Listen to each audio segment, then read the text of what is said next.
Welcome to our channel. This is our CET 11th video lecture, and here we observe the new topic. Today's topic is the capacitor. Capacitance of the capacitor and the capacity of different types of capacitor. असा आपण हा आजच्या व्हिडिओमध्ये point cover करणार आहोत. तर सगळ्यात पहिल्यांदा आपण बघूयात व्हॉट इज कॅपॅसिटर. ठीक आहे, तर बघा, when we studied the electrostatics we observed that electric charges are raised on the conductor. किंवा आपण जर कंडक्टर इथे लक्षात घेतोय, on the conductor charges are raised only on its surface. Charges हे त्या कंडक्टरच्या सरफेस वरतीच आपल्याला ऑब्झर्व होतात. That charges are uniformly spread on the conductor, किंवा इरेग्युलर शेप असेल तर त्याप्रमाणे आपल्याला चार्जेस त्या सरफेस वरती स्प्रेड झालेले ऑब्झर्व होतात. And then we observe the electrical field due to that conductor, charge conductor. ठीक आहे, here we observe the electrical field and the potential due to that charge conductor.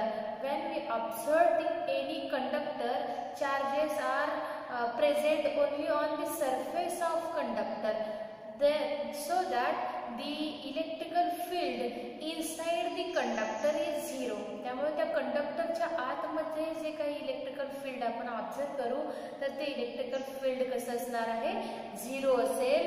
And the potential is constant. Potential सुद्धा कसं असणार आहे, constant असेल. Potential is constant. ते surface वरती जर आपण ऑब्झर्व केलं आणि इनसाइड दी सरफेस आपण ऑब्झर्व करण्याचा प्रयत्न केला, इनसाइड दी कंडक्टर, तर पोटेन्शियल आपल्याला कॉन्स्टंट ऑब्झर्व होणार आहे.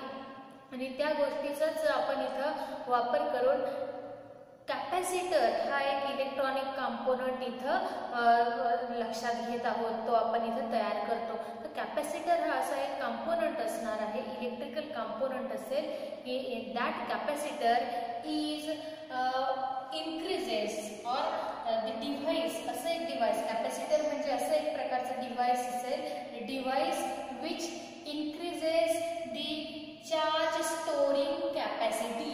असं एक डिव्हाइस आहे की जो चार्ज स्टोरिंग कॅपॅसिटी इन्क्रीज करतो at a low potential. Low पोटेन्शियलला चार्ज स्टोरिंग कॅपॅसिटी इन्क्रीज करतो.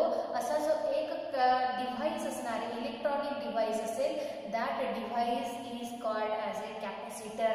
किंवा आपण असंही म्हणू शकतो की कॅपॅसिटर म्हणजे नक्की काय आहे हे आपण समजून घेत असताना आपण असंही म्हणू शकतो की असं एक डिव्हाइस की ज्याच्यामध्ये आपण the arrangement of the conductor, अशा पद्धतीने आपण कंडक्टरचं अरेंजमेंट केलेलं असतं की ज्याच्या थ्रू आपल्याला कॅपॅसिटी इन्क्रीज करता येऊ शकते. आता बघा थोडक्यात कॅपॅसिटरचं अरेंजमेंट कशा पद्धतीने असणार आहे हे आपण या नेक्स्ट पॉइंटमध्ये आपण लक्षात घ्या. हियर इथं मी एक डायग्राम, स्मॉल डायग्राम काढलेली आहे. Here we have the two identical conductors. First is P1 and another is P2. Both are charged conductor. First conductor is positively charged conductor and second conductor is negatively charged conductor. पण आता ज्यावेळेस आपण capacitor इथे लक्षात घेतोय, we have capacitor लक्षात घेत असताना in that capacitor we observe two charged conductors. One is to the one conductor we apply the charges. एका कंडक्टरला आपण चार्जेस अप्लाय केलेले असणार आहेत आणि दुसरा जो कंडक्टर असेल त्या दुसऱ्या कंडक्टरमध्ये चार्जेस इंड्यूस्ड होतात. And to the second conductor, that second conductor is connected to the earth. Earthing त्या सेकंड कंडक्टरला दिलेले असणार आहे. त्यामुळे या सेकंड कंडक्टरवरती जे काही चार्जेस इंड्यूस होतील त्यातले पॉझिटिव्ह चार्जेस हे अर्थकडे फ्लो होत जाणार आहेत. म्हणजे थोडक्यात आपण इथं असं लक्षात घ्या, here we have the conductor which is positively charge conductor. या कंडक्टरवरती कंडक्टिंग प्लेट आपण लक्षात घेऊया. तर या कंडक्टिंग प्लेटवरती पॉझिटिव्ह चार्जेस आपण अप्लाय केलेले आहेत and near to that conductor we place another identical conductor.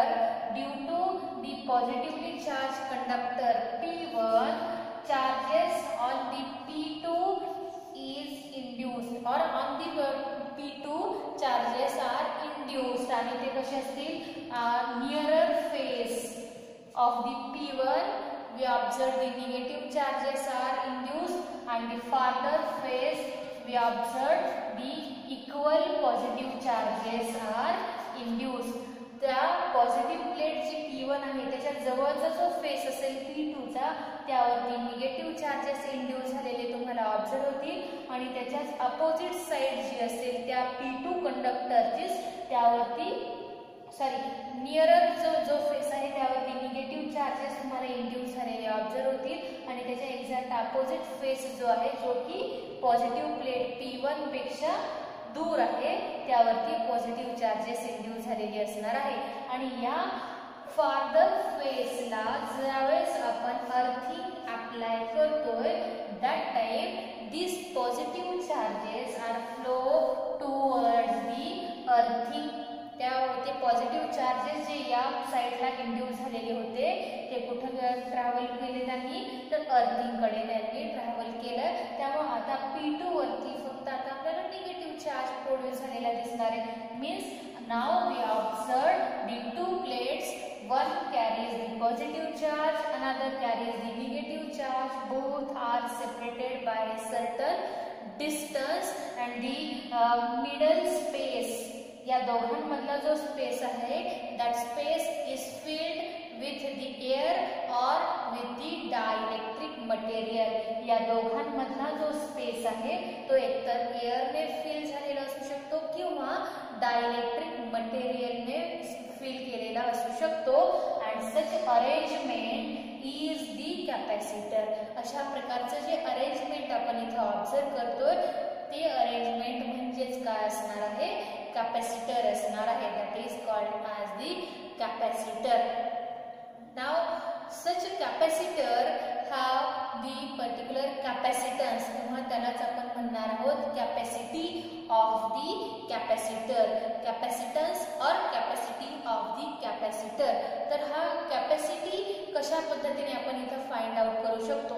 Now here we observe two charge plates so that due to that charge plate we observe the electric field is produced in between the two plates. या दोन plates मध्ये electrical field produce झालेलं असणार की ज्याचं direction positive to negative असणार आहे. That electrical field और electric field is depend on the charge on this either plates. दोन्ही प्लेट्स वरती जो चार्ज आहे त्या चार्ज वरती इलेक्ट्रिक फील्ड डिपेंड असणार आहे. ठीक आहे. And now here we move any test charge in between these two plates और the test charge Q0 is move in or move against the electrical field. हे जे इलेक्ट्रिकल फील्ड आहे त्याच्या against त्याच्या अपोजिट डायरेक्शन मध्ये आपण एखादा taste चार्जची जर मोशन करतोय that time we observe work done by that charge Q0 and this work done is depend on the electrical field. जसं इलेक्ट्रिक फील्ड हे चार्ज वरती डिपेंड आहे तसं या फील्ड मध्ये जे वर्क होईल that work is depend on the electric field. So the potential difference here we considered first plate carries potential V1, second plate carries potential V2. So potential difference of the total system, या total system चे जे potential difference असणार आहे that potential difference is V, that is V1 minus V2. This potential difference is depend on the charge. हे potential difference कशावरती depend असणार आहे charge वरती. कारण का दी पोटेंशियल डिफरन्स म्हणजेच काय असणार आहे work done to move a in the field, या फील्डमध्ये जे चार्जला मूव्ह होत असताना वर्क डन करावं लागलं, that is the potential difference V equivalent to W/Q. हे आपण डेफिनेशन आधी पाहिलेली आहे. म्हणजेच थोडक्यात W जर E वरती डिपेंड आहे आणि इलेक्ट्रिक फील्ड हे चार्ज वरती डिपेंड आहे, तर वर्क डन हा सुद्धा चार्ज वरती डिपेंड असणार आहे. And so that potential difference is also depend on the charge, and so we have the relation, and that relation is Q is proportional to V. आपल्याला या सगळ्या एक्सप्लेनेशन वरून relation मिळतं Q is proportional to V. म्हणजेच potential difference is depend on charge और charge is proportional to the potential difference, असं आपल्याला इथे रिलेशन ऑब्झर्व होतं. And from that relation we can derive the formula for the capacitance. कशा पद्धतीने बघा, Q equivalent to C into V. Q equal to C into V. Here C is the proportionality constant, so C equivalent to Q upon V. This constant is called as capacitance of the capacitor. या C ला आपण काय म्हणणार आहोत, capacitance of the capacitor. आणि या फॉर्म्युल्याने आपल्याला इथं कॅपॅसिटन्स डिफाइन करता येऊ शकतो. Q upon V म्हणजेच रेशो इथं आपल्याला मिळालेला आहे. And that is the capacitance किंवा capacity of the capacitor. That capacity is defined as, capacity आपण कशा पद्धतीने डिफाइन करू शकतो, दोन तीन पद्धतीने आपण इथं वेगवेगळे डेफिनेशन करू शकतो. The ability of a conductor to store a charge. एका कशा पद्धतीने डिफाइन करू शकतो, the ability of the conductor to store a charge, that is called as the capacity of the conductor. And from this formula we define the capacity as such. तो कशा पद्धतीने बघा, the ratio of charge आपण potential आहे, the ratio of charge deposited on a conductor to its potential difference is called capacity of the capacitor. कशा पद्धतीने आपण तो डिफाइन केला, the ratio of charge deposited on the two conductor to the potential difference between the two conductor is the capacity of that conductor. That is C equivalent to Q upon V. अशा पद्धतीने आपण capacitor इथं capacity आपण इथं define केलेली आहे. ठीक आहे. तर ही जी कॅपॅसिटी आहे, the capacity of the conductor is measured in the farad. म्हणजेच SI unit of the capacity is farad. या कॅपॅसिटी साठीचं SI युनिट जे असणार आहे ते काय असेल बघा, farad. Farad is the unit of the capacity. 1 farad equivalent to 1 coulomb upon 1 volt. That is the unit of the capacity. 1 farad equivalent to 1 coulomb upon 1 volt. That is the unit of the capacity. We also have the dimensional formula for this capacity. Capacity साठीचा dimensional formula सुद्धा आपण इथं लिहू शकतो. आणि तो dimensional formula काय असेल, MLT and R. यासाठीचे पॉवर आपण इथं ऑब्झर्व करू शकतो. कशावरून, Q आणि V या दोन्हींचेही आपल्याला डायमेन्शनल फॉर्म्युले फाइंड आउट करता येऊ शकतात. Q म्हणजेच काय असेल, I into T आणि V म्हणजे W अपॉन Q. Q साठी पुन्हा I into T आणि W वर्क डन. याचा डायमेन्शन आपण घ्यायचं आणि थोडं रिअरेंजमेंट केलं की तुम्हाला डायमेन्शनल फॉर्म्युला इथं ऑब्झर्व होईल. आणि the dimensional formula is m raised to -1, L raised to -2, T raised to 4 and I raised to the capacity of the capacitor. अशा पद्धतीने आपण हा कॅपॅसिटरची कॅपॅसिटी इथं ऑब्झर्व करत आहोत. ठीक आहे. तर हा जो कॅपॅसिटर आहे, that capacitor is use to store the electrical charges in the conductor. ठीक आहे. Main purpose of that capacitor, हा जो इलेक्ट्रॉनिक कंपोनंट आहे याचा मेन यूज कशासाठी केला जातो? To store the electrical energy, but that electrical energy is stored in the form of charges. So we called as the capacitor is use to store the electrical charges. त्याचा use आपण कशासाठी करतो? To store the electrical charges. यासाठी आपण या कॅपॅसिटरचा use करत असतो. ठीक आहे. आता मेन इथं आपण जर लक्षात घेतलं तर ज्यावेळेस आपण एकच कंडक्टर घेतो, that one conductor having minimum capacity, जसं की आपण काय केलं, हा एकच कंडक्टर आपण लक्षात घेतला, we given with positive charge to that conductor. या कंडक्टरला आपण पॉझिटिव्ह चार्ज दिलेला आहे. That conductor having area A and the potential is V. We given the charge Q. So capacity of that conductor is C equivalent to Q upon V. ठीक आहे. त्यावेळेस या एका कंडक्टरसाठी कॅपॅसिटी काय मिळेल? C equivalent to Q upon V. मग तेवढी sufficient असेल असं नाही, म्हणून आपण नुसता एकच कंडक्टर हे चार्ज स्टोरेजसाठी यूज करू शकतो असं नाही. मग त्यावेळेस आपण काय करतो, तर त्याच्यामध्ये मॉडिफिकेशन करत जातो आणि मग त्या मॉडिफिकेशनने आपल्याला हा नवीन कंपोनंट मिळतो की ज्याला आपण म्हणतो कॅपॅसिटर. तसाच आपण इथं काय मॉडिफिकेशन करतो, तर हे मॉडिफिकेशन करतो. We have the conductor which having charge Q, which having potential V, then capacity is C equivalent to Q upon V. Now we place another conductor, identical conductor, same area असणारा conductor आहे, that placed near to the first conductor. तो जो second conductor आहे तो आपण first कंडक्टरच्या जवळ place केलेला आहे.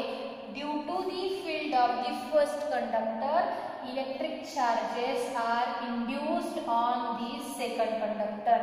सेकंड कंडक्टर वरती चार्जेस इंड्यूस्ड होणार आहेत. जवळचा या पॉझिटिव्ह प्लेटच्या जवळचा जो फेस असेल सेकंड कंडक्टरचा, त्यावरती निगेटिव्ह चार्जेस इंड्यूस होतील आणि त्याच्या दूरचा जो फेस असेल किंवा फार्दर फेस जो असणार आहे त्यावरती पॉझिटिव्ह चार्जेस इंड्यूस होणार आहेत. आणि when we connect the second conductor to the earth, हा सेकंड कंडक्टर ज्यावेळेस तुम्ही अर्थिंग देताय, या सेकंड कंडक्टरला ज्यावेळेस अर्थिंग देणार आहात, दॅट टाइम जो काही तुम्हाला अरेंजमेंट मिळेल आणि त्याच्या थ्रू जी कॅपॅसिटी तुम्हाला ऑब्झर्व होईल, या नाव at that in that case the potential become V1 आणि यावरती चार्ज तुम्हाला ऑब्झर्व होतोय -Q. ठीक आहे. कारण positive charges are flow towards the earth connection. G earthing दिलेली आहे त्याकडे पॉझिटिव्ह चार्जेस फ्लो झाले, त्यामुळे हा पूर्ण आता कंडक्टर निगेटिव्ह चार्ज झालेला आहे. आणि त्यावेळी तुम्हाला जी कॅपॅसिटी ऑब्झर्व होते, that capacity is equivalent to Q upon V minus V1. म्हणजेच काय झालं आता इथं, या केसमध्ये जेवढं पोटेन्शियल होतं त्यापेक्षा पोटेन्शियल काय झालं, कमी झालं. V1 ने कमी झालेला आहे. So in that case when we place another earth connected conductor near to each other, near to the first conductor, that time capacity is increased because potential is decreased. म्हणजेच थोडक्यात आपल्याला इथं प्रिन्सिपल ऑफ कॅपॅसिटर मिळणार आहे. when the earth connected conductor is placed near to the another conductor, that time capacity of the total system is increases. त्या total सिस्टीमची capacity काय होत जाते, इन्क्रीज होत जाते. सो इथं आपण जर कॅपॅसिटर सांगायचं झालं तर an arrangement which consists of two conductors which consists of two conductor separated by a dielectric. हे दोन्ही सेपरेट झालेले आहेत बाय डायलेक्ट्रिक किंवा एअर, म्हणजे या दोघांमध्ये जे काही डिस्टन्स जो स्पेस आहे त्यामध्ये आपण डायलेक्ट्रिक फील केलाय किंवा एअर फील केलेला आहे.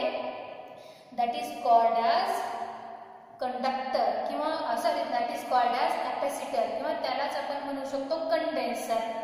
त्याच ॲपॅरेटसला त्याच इलेक्ट्रॉनिक कंपोनंटला काय म्हणू शकतो, कंडेन्सर सुद्धा म्हणू शकतो.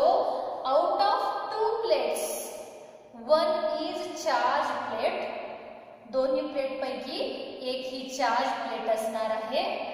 And one conductor is connected to the earth, एक कंडक्टर हा चार्ज कंडक्टर असेल and one conductor is charge and other conductor is अर्थ.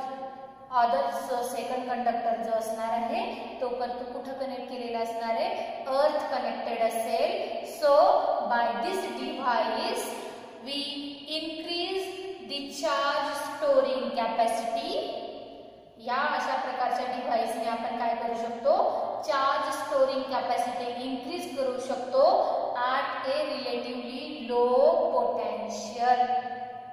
ठीक आहे, मिनिमम पोटेन्शियल डिफरन्स वरती maximum capacity, charge storing capacity आपण इथं वाढवू शकतो. असा जो डिव्हाइस असतो तो डिव्हाइस म्हणजेच काय असतो, कॅपॅसिटर असणार आहे. आणि त्या कॅपॅसिटरची कॅपॅसिटी आपण या फॉर्म्युला थ्रू फाइंड आउट करू शकतो. आणि दी युनिट इज फॅरेड. ठीक आहे, तर मग आपण इथं फाइंड आउट करूयात वेगवेगळे टाइप्स ऑफ कॅपॅसिटर जे असतात त्या कॅपॅसिटर्सची कॅपॅसिटी आपण कशा पद्धतीने फाइंड आउट करू शकतो, हा आपला नेक्स्ट पॉइंट असेल. Here we have the three types of capacitor. First type is parallel plate.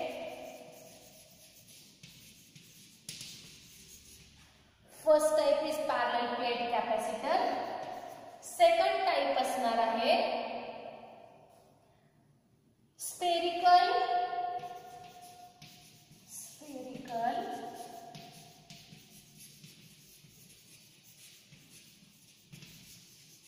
second type is spherical plate capacitor and third type is cylindrical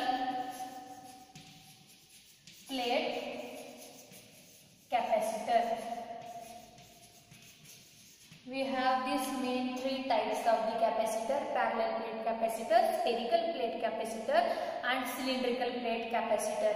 म्हणजे कशा पद्धतीने parallel plate मध्ये काय असणार आहे, टू आयडेंटिकल पॅरलल प्लेट्स आपण इथं कंडक्टिंग प्लेट्स यूज करणार आहेत. स्पेरिकल मध्ये काय असणार आहे, spheres, two sphere concentric spheres आपण घेणार आहोत. कॉन्सेंट्रिक स्पेअर घेणार आहोत, two concentric sphere, that is the spherical capacitor. आणि सिलेंड्रिकल कॅपॅसिटर मध्ये सुद्धा आपल्याला अशा पद्धतीने इतर सिलेंड्रिकल कॅपॅसिटर इंडिकेट करता येऊ शकतो. Cylindrical capacitor, that is the cylindrical capacitor, की ज्याच्यामध्ये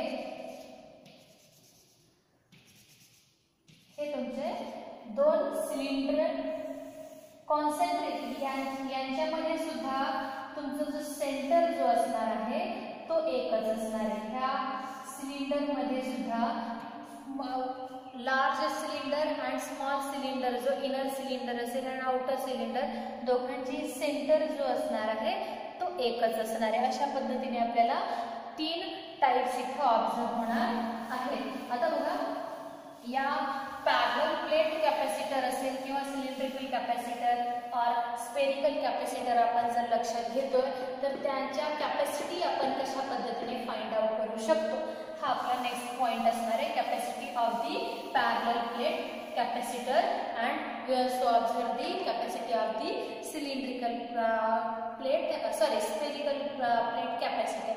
The parallel plate साठी आपण लक्षात घ्या, here we have the parallel plate capacitor. Two identical parallel plates are separated by a distance d. दोन आपल्याकडे प्लेट्स आहेत की ज्या d या डिस्टन्सने सेपरेट झालेल्या आहेत. First is positively charge and another is negatively charged. त्यामुळे या दोन्ही प्लेट्सच्या मध्ये आपल्याला इलेक्ट्रिक फील्ड ऑब्झर्व होईल E बार.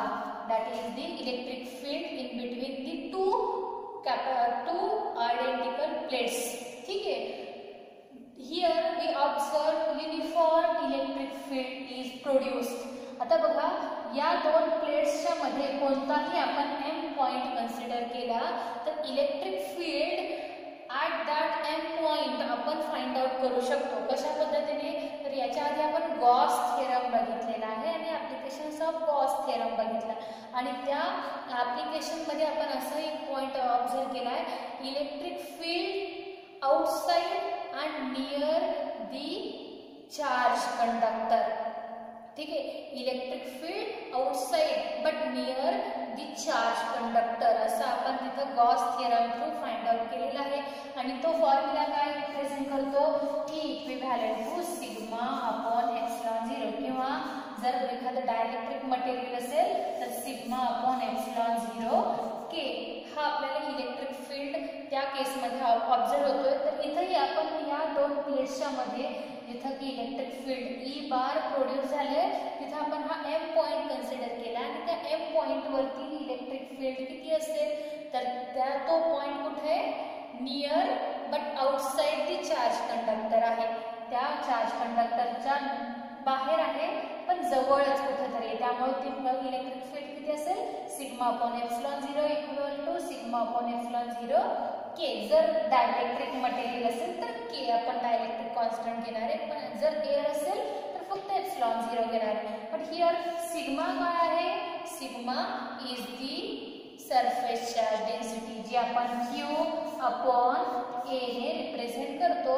म्हणजेच E काय होईल तुमचा E equivalent to Q upon epsilon 0 K into A. किंवा यालाच आपण कशा पद्धतीने रिप्रेझेंट करू शकतो Q upon A into K epsilon 0 अशा पद्धतीने आपल्याला इलेक्ट्रिक फील्ड ऑब्झर्व झालेला आहे.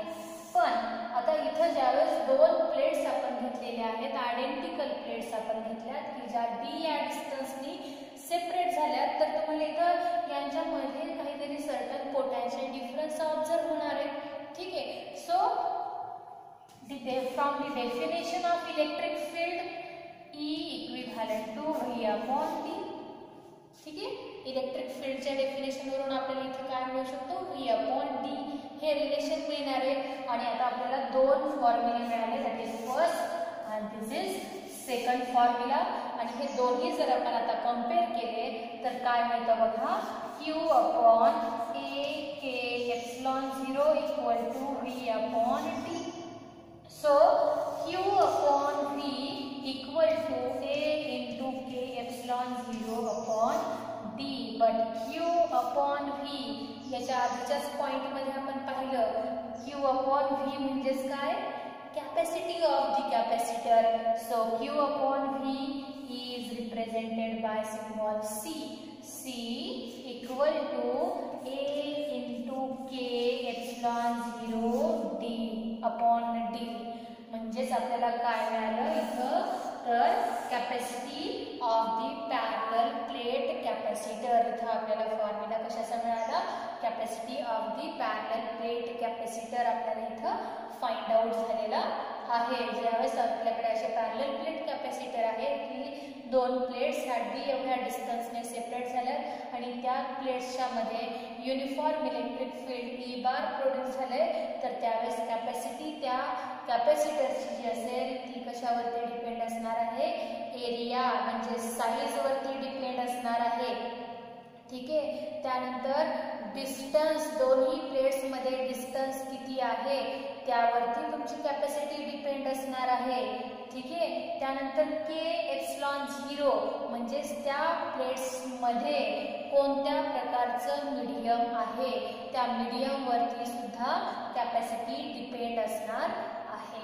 ठीक आहे. अशा पद्धतीने आपल्याला इथं एक कन्क्लुजन ऑब्झर्व करता आलेलं आहे. तर इथंच बघा या केसमध्ये आपण काय पाहिलं here we consider the space between the two plate is filled with certain dielectric material which having dielectric constant K. But now we consider this space is filled with air. एअरने जर फिल केलेला असेल तर मग त्यावेळेस तुम्हाला काय इथे लक्षात येईल तर के तुमचा एअर साठी असतो 1. सो याला आपण म्हणूया for the dielectric capacity where dielectric material is filled in between the two plates. आता आपण कॅपॅसिटी लक्षात घ्या. व्हेन एअर इज फिल्ड त्यावेळेस के काय होणार तुमचा 1 असेल. So A into epsilon 0 D. ठीक आहे. A into epsilon 0 D हा तुम्हाला कॅपॅसिटी ऑब्झर्व होणार when air is filled in between the two plates. आता ह्या दोन्ही फॉर्म्युले जर आपण इथं कम्पेअर केले तर आपल्याला एक रिलेशन मिळणार आहे. काय रिलेशन असेल बघा. इथं काय मिळेल बघा. Here A epsilon 0 upon D.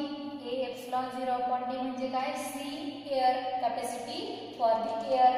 म्हणजेच आपल्याला इथं रिलेशन काय मिळणार C एअर इंटू के असं रिलेशन इथं ऑब्झर्व होणार आहे. म्हणजेच आपण थोडक्यात कसं लिहू शकतो capacity in dielectric material is equivalent to K into C air.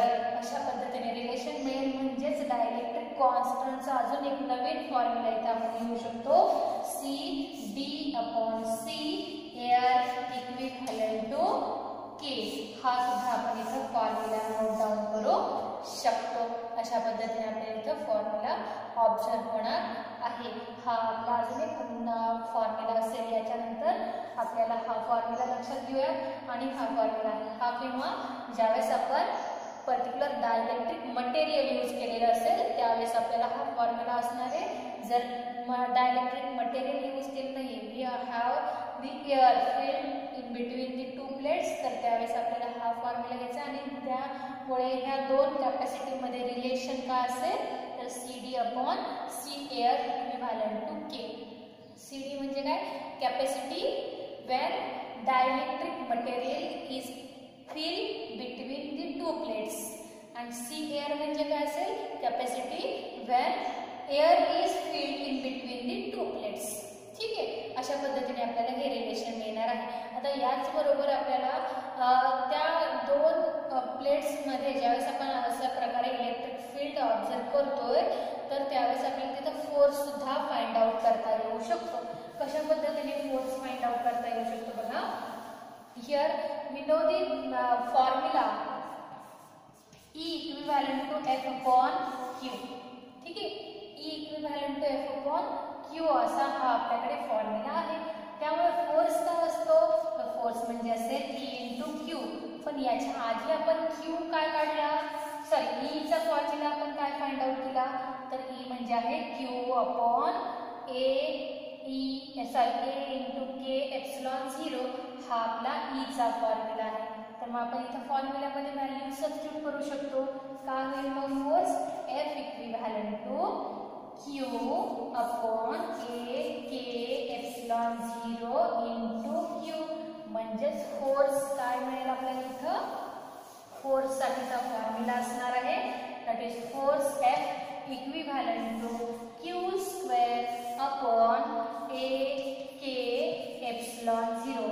In some cases we observe the force as such F equivalent to Q square upon 2 A K epsilon 0. अशा पद्धतीने आपल्याला फोर्सचा फॉर्म्युला सुद्धा या केसमध्ये फाइंड आउट करता येऊ शकतो. ठीक आहे. तर असं आपल्याला इथं here we find out the formula for the capacity of the parallel plate capacitor. Parallel plate capacitor साठीचं आपण इथं फॉर्म्युला कॅपॅसिटन्स जो आहे तो आपण इथं फॉर्म्युला फाइंड आउट केलेला आहे की जो फॉर्म्युला आपल्याला काही न्यूमरिकल सॉल्व करत असताना येऊन गरजेचं असणार आहे. आता जर आपण स्पेरिकल प्लेट कॅपॅसिटर जर घेत आहोत तर त्यावेळेस आपल्याला कॅपॅसिटीचा फॉर्म्युला कशा पद्धतीने होईल बघा. आता इथं आपण काय फाइंड आउट केलं पॅरलल प्लेट कॅपॅसिटरसाठीचा आपण इथं फॉर्म्युला फाइंड आउट केला. काय होता तो A K epsilon 0 upon D. ठीक आहे. D हे डिस्टन्स असेल दोन प्लेट्स मधलं. आता ज्यावेळेस आपण स्पियर लक्षात घेतो तर स्पियरचा एरिया आपण कशा पद्धतीने रिप्रेझेंट करतो 4πr². अशा पद्धतीने आपण हा रिप्रेझेंट करत असतो ना. In this case we consider D equivalent to R. तर आपल्याला स्पियर साठीचा फॉर्म्युला इथं लक्षात इथं तयार होऊ शकतो. A चा फॉर्म्युला काय 4πr² K into epsilon 0 divide by R. तर R इथं कॅन्सल होईल आणि फॉर्म्युला इथं लक्षात घेता येईल तो असेल 4π K into epsilon 0 R. R म्हणजे काय असेल रेडियस ऑफ दॅट स्पियर. त्या एक पर्टिक्युलर एक स्पियर आपण लक्षात घेतलेला आहे. तर त्यासाठी कॅपॅसिटी आपल्याला एवढी मिळेल. एका स्पियर साठीची कॅपॅसिटी आपल्याला एवढी मिळणार आहे 4π K into epsilon 0 R. ठीक आहे. जर आता आपल्याकडे जर असे दोन कॉन्सेंट्रिक स्पियर असतील आणि त्यातला एक स्पियर कोणताही इनर किंवा आउटर स्पियर हा अर्थशी कनेक्ट आहे, अशा पद्धतीने जर आपल्याकडे कॅपॅसिटरची अरेंजमेंट असेल तर त्यावेळेस तिथं कॅपॅसिटी जी आहे ती कॅपॅसिटी आपली बदलेल.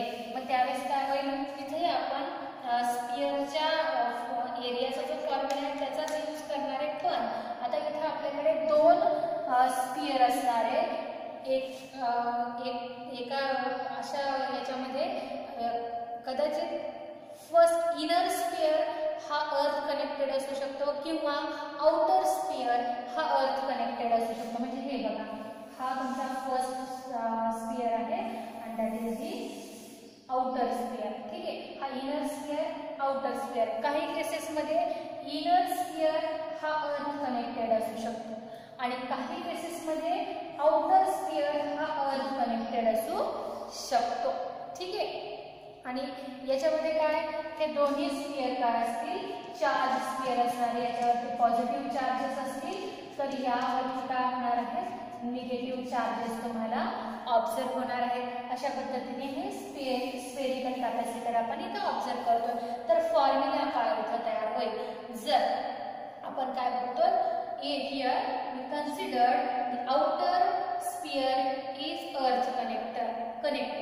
जर outer sphere हा earth connected असेल तर तुम्हाला काय मिळेल बघा formula C equivalent to 4π epsilon 0 K into bracket AB upon B minus A.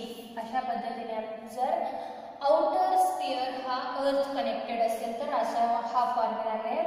आणि जर इनर स्पियर हा अर्थ कनेक्टेड असेल तर त्यावेळेस फॉर्म्युला तुमचा थोडा चेंज होणार आहे आणि फॉर्म्युला तुमचा बनेल that is 4π epsilon 0 K A² divide by B minus A.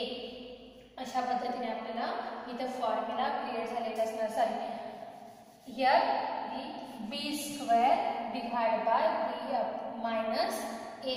अशा पद्धतीने आपल्याला हा फॉर्म्युले हे दोन फॉर्म्युले इथं क्रिएट होतील. तर इथं आपण काय ऑब्झर्व करतोय तर पॉइंट आपण सुरू केलेला आहे कॅपॅसिटर आणि त्या कॅपॅसिटरची कॅपॅसिटी आपण फाइंड आउट केली आहे आणि capacity of different types of capacitor आपण बघत आहोत.